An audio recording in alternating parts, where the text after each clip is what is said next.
Ryan here, Silly Reviews. We're going to be reviewing Broad Spectrum Ultima Replenisher Electrolyte Mix. This is a sample I got in the passion fruit variety. So let's go ahead, add this to a little bit of water I have in here. We're going to give it a sample. And we're going to see if my thirst is quenched and if that passion fruit tastes good.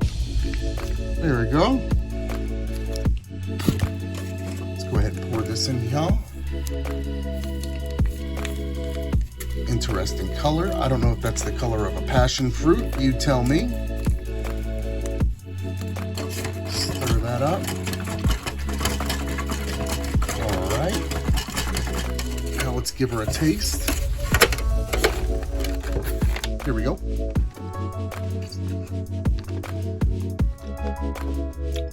Ooh. It almost tastes good, but oh, that's kind of chalky. Can't say I'm a big fan, but my whistle is wet, so I'm gonna go ahead and give that Ultima passion fruit flavor electrolyte mix. I'll give it 1 thumb up because my mouth is moist. It's very moist. Flavor not so good, 1 thumb down. What do you think? You ever tried this stuff? Ultima Electrolyte Mix Broad Spectrum. What do you know about those broads?